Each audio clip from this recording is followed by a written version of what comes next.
Hello friends, welcome to Sundar's lunch box. ఈరోజు వీడియోలో ప్రతి ఒక్కరూ తప్పకుండా తినవలసిన ఒక దోశ రెసిపీని చూపించబోతున్నానండి. బీపీ, షుగర్, రక్తహీనత ఉన్న వాళ్ళు ఈ దోశని తినడం చాలా మంచిదండి. ఈ దోశని బియ్యం లేకుండా సామలతో వేసుకుందామండి.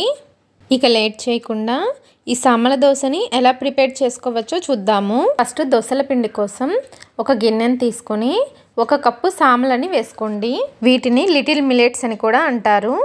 సామలు బీపీ, షుగర్, రక్తహీనతని కంట్రోల్ చేయడానికి చాలా బాగా ఉపయోగపడతాయండి. అలాగే 1 టీ స్పూన్ వరకు మెంతులను కూడా వేసుకోండి. తర్వాత దీనిలోకి 1/2 కప్పు వరకు మినప్పప్పుని వేసుకోండి. ఇలా పప్పులన్నీ వేసుకున్న తర్వాత నీళ్లు పోసుకొని 2-3 సార్లు శుభ్రంగా కడగండి. ఇలా కడిగిన తర్వాత ఆ నీళ్ళని వంచేసి మళ్ళీ ఇందులో నీళ్లు పోసుకొని వీటిని 5 నుండి 6 గంటలు నానబెట్టాలి. సామలు, మినపప్పు 6 గంటలు నానిన తర్వాత చూపిస్తున్నాను చూడండి, చక్కగా నానిపోయాయి.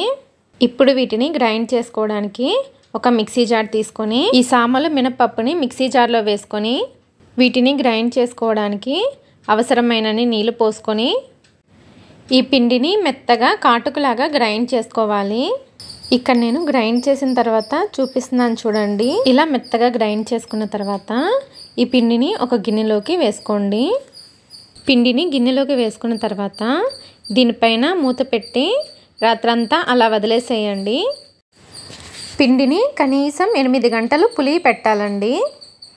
నేనైతే ముందు రోజు నైట్ గ్రైండ్ చేసుకొని నెక్స్ట్ డే మార్నింగ్ చూపిస్తున్నాను చూడండి, పిండి ఎంత చక్కగా పొంగిందో.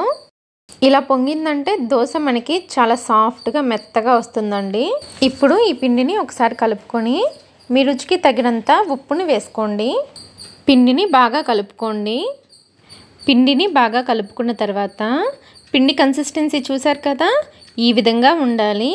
ఇలా ఉంటేనే దోశ మనకి పర్ఫెక్ట్గా వస్తుందండి. మనకి దోశల పిండి అయితే రెడీ అయిపోయిందండి.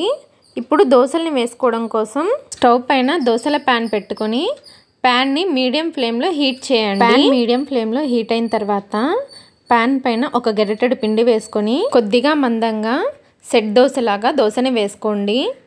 కావాలంటే ఈ దోశల్ని పల్చగా క్రిస్పీగా కూడా వేసుకోవచ్చండి.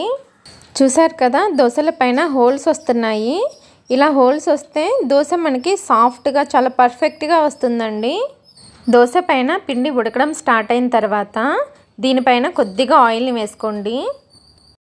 దోశ ఒకవైపు కాలిన తర్వాత రెండో వైపుకి కూడా తిప్పి దోశని కాల్చుకోవాలి. దోశ 2 వైపులా చక్కగా కాలిన తర్వాత సర్వింగ్ ప్లేట్లోకి తీసేసుకోవడమేనండి.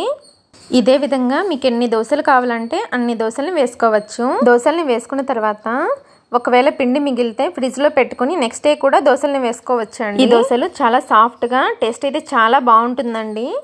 ఈ దోశని తప్పకుండా అందరూ ట్రై చేయండి. చాలా హెల్తీ రెసిపీ అండి. ఈ దోశల్ని ఏ చట్నీతో సర్వ్ చేసుకున్నా టేస్ట్ అయితే చాలా బాగుంటుంది. ఓకే అండి, ఈ దోశల రెసిపీ కనుక మీకు నచ్చినట్లయితే సుందర్స్ లంచ్ బాక్స్ ఛానల్ని లైక్ చేసి, షేర్ చేసి, సబ్స్క్రైబ్ చేసుకోండి. Thanks for watching.